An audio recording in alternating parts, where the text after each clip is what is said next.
Hi, friends, and welcome to episode 5 of Ask Yaritza. Oh my God, it's episode 5 already. I'm here with my special guest, Elissa Frazier.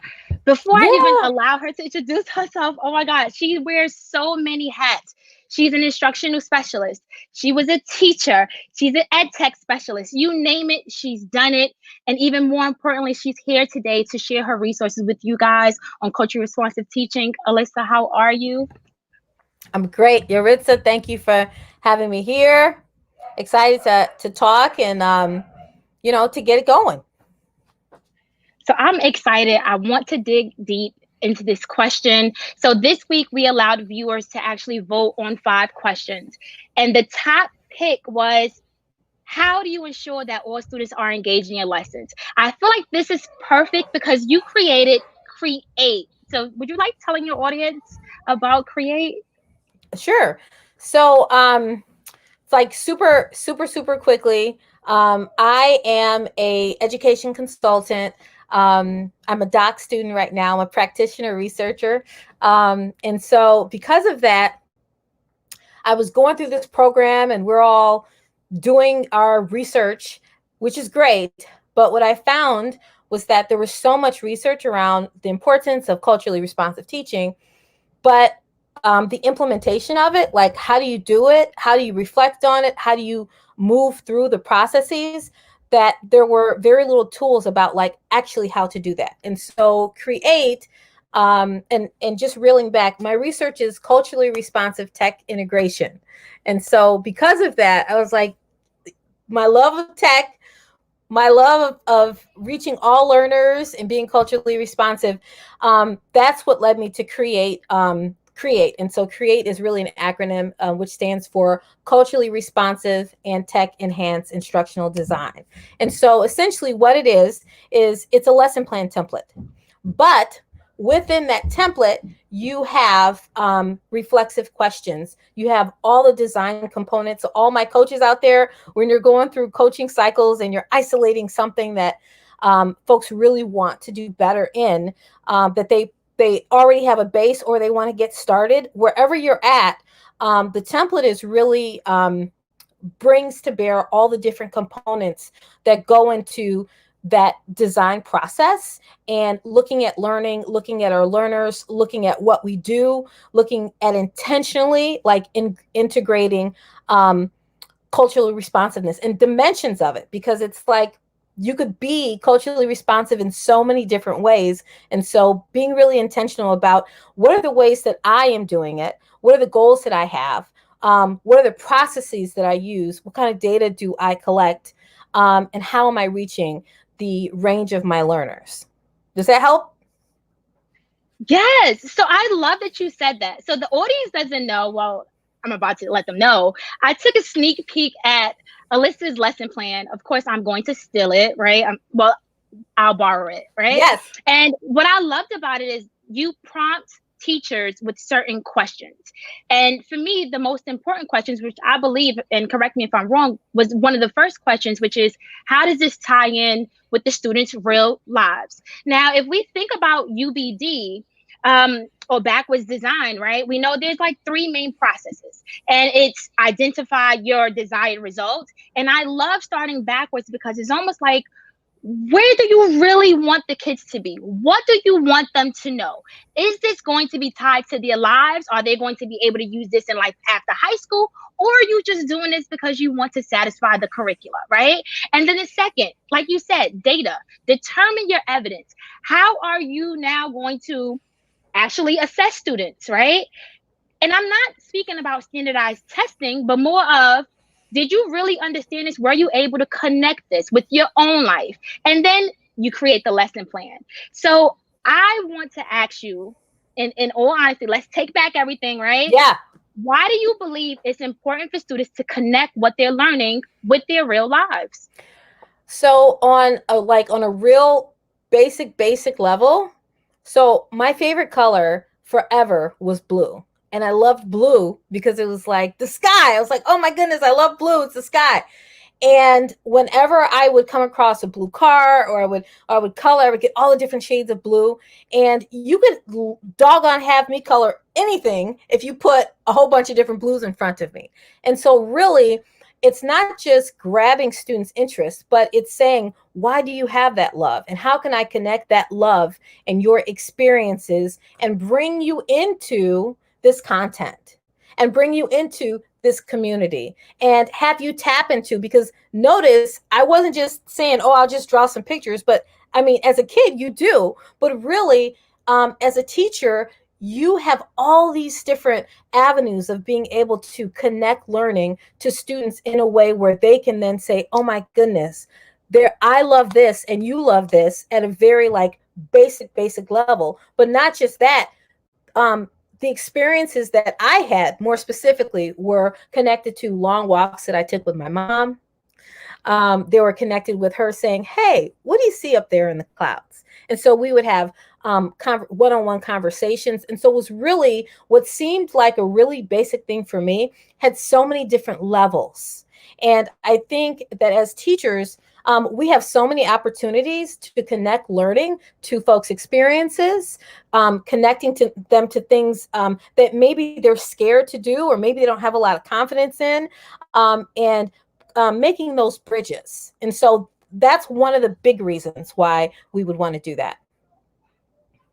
And I feel like that's actually one of the most important reasons. Now, if you've been watching this series since episode 1, I've always emphasized the importance of connecting with your students, building relationships with your students, and getting to know them beyond their names. And in fact, some teachers still don't know how to pronounce their students' names, right?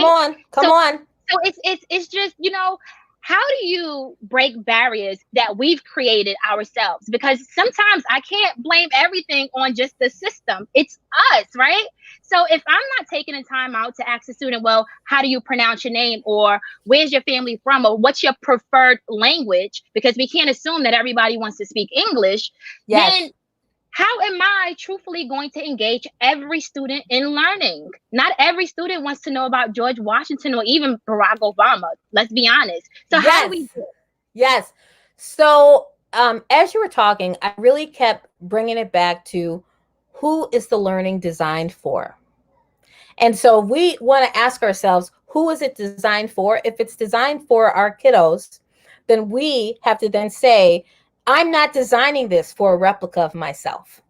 This is not me. I'm not teaching me, because if I was teaching me, then I would do 1, 2, 3. This is amazing. Maybe the kids don't want to learn about the polar bears, right? Maybe there are challenges, situations, opportunities that are a block away from them, right? Where maybe we ask the kids, we're doing problem-based learning. Maybe we're asking the kids, what are some things that they want to solve? Maybe that they've already tried to solve, right? Maybe we can tap into that. Even when I say neighborhood things, when I talk about children in churches, when I talk about their full robust experiences, just like we have, maybe we could be designing our problems if we're doing problem-based learning around those instead of our interests. And so once we do that and we kind of reflect and say, wait a second, is it easier for me to say Yaritza? Or is it easier for me? It might be easier for me to say that, right? But if your name is Yaritza, right, and that's what your mother called you, right, then maybe I need to scale back and say, wait a second, this is for you. And because it is for you, I'm going to make sure that at every process that I am intentionally saying, wait a second, what assumptions am I making? What assumptions am I making based on maybe those wonderful degrees that you have? I have 3 degrees, you all. I'm working on my 4th degree in curriculum instruction, right? So I love education. But sadly, these places of higher education, they really do prescribed for us oftentimes, they're assumptions, right? They're embedded assumptions. And then we take hold of those, well-intentioned, right? But those things oftentimes create barriers for our students. And so, Yaritza, you just brought up one, which is our notions of language. Language is here to communicate. And so I was an English teacher, and doggone it, your subject and your verbs, they better agree. However, I made sure that whenever we had our Socratic discussions or our global Socratic, whatever we were doing, I was like, look, you need to communicate your claims. You need to communicate your warrants. You need to pull out your evidence. You need to do this, this, and this. And if you can do this, right, in a language that is appropriate for us in the classroom, appropriate as in no cussing. That was my only barrier. I was like, oh, you can't cuss in here, right? But anything else, and that meant, gestures, that meant, whatever it was that you needed to do to get your point across, but you made sure you hit all of those requirements. When I talk about complex thinking, oh my goodness. So I'm just saying, once we remove those barriers. Now, if we're talking about, AP language, we're writing essays, right? You can say, hey, look, this is a convention. So let's look at this convention as a convention, but let's not say that great learning is not happening if we don't do it exactly this way. Okay, so I'm here, nodding my head. Everyone that knows me knows when I nod my head is just because I can't yell while you're speaking. And the first thing that came to my mind as you were speaking was, in order for us to actually move forward or to educate our students and to first educate ourselves, we have to open up and get to know the students that we're teaching. I'm glad you brought up language. I'm glad you brought up that, systems of higher learning is not preparing teachers for what they're going through in the classrooms. I say this all the time. I have 3 degrees, and even in my second master's program for administrative work, I'm still not prepared to tackle what my students are going through. It's like every day is a different learning experience, and this is culturally responsive teaching. How are you going to tie in what that student has experienced yesterday or the day before yesterday with what you're teaching them today? In the park across the street from my school, we have a statue of Robert Fulton. And I always found that funny because the history books has one page of Robert Fulton, is usually during industrialization, right? And we talk about, different technology and technological advancement. And every time I ask my students of Robert Fulton, they're like, Miss, the guy in the book, the white guy who's holding the boat. And I'm like, our school is on Fulton Street. And the statue is literally across the street from the school. So now your assignment is to go across the street, read what it says, and then come back to me and let's do this history together. But it's just making connections with the things that they're walking by, the things that they're enduring each day, and also acknowledging the fact that our kids go through some stuff. Yes. And so I love that you touched on that, because everything that you said actually answered our viewers' question. How do you ensure that all students are engaged? You need to acknowledge who your students are. You need to acknowledge what they bring to the table, meaning their own experiences, and you need to be open to accept their preferred language. And like Elissa said, it doesn't have to be cuss words, but guess what? My students sometimes say what's up. And I get all it. Day. You mean, hey, you mean what's up. And sometimes I say what's up too, because honestly, it's a universal language. So Elissa, I am so happy that you were here today to discuss this, because this is important. This is the first step of understanding CRT, and especially in technology and for equity. Yes. And get that feedback, right? Get that feedback from kiddos. Don't be afraid to design different forms of feedback, because we'll say, oh, well, I just had this quick exit ticket, whatever it was, your Google form, but did you ask the students how they were feeling today? Did you look at patterns of how you reacted in certain situations, how some students were silent and some students were not, and what triggered that excitement? Did you look at those patterns, and did you ask them?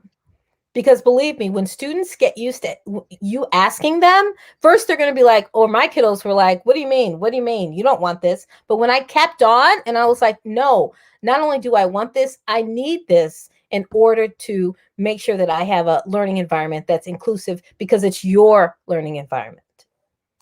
And before we leave, for all of the coaches out there, right? So Elissa has designed Create, this lesson plan that I feel like, first of all, it's the bomb, right? We're talking about language here. I'm going to use the term the bomb. But if we're going to dig deeper into curricula and planning, this is depth of knowledge level 4, right? Having students connect and create. So those of you who are, the excuses that you're tied by the curricula, this is depth of knowledge level 4. This is the highest level that you can go to on a depth of knowledge wheel. So at this point, we're giving you the bits and pieces, baby. You got to bring it on. So Elissa, any last words for us before we log off? No, just thanks for being here, and definitely connect. I'm on Twitter. I've got Nia is my site, and Yaritza has got all my jazz. And keep asking those questions, and we'll keep talking. Thank you so much, guys. Tune into the blog on Friday. I'll share all of the resources and vote for our next question. Bye.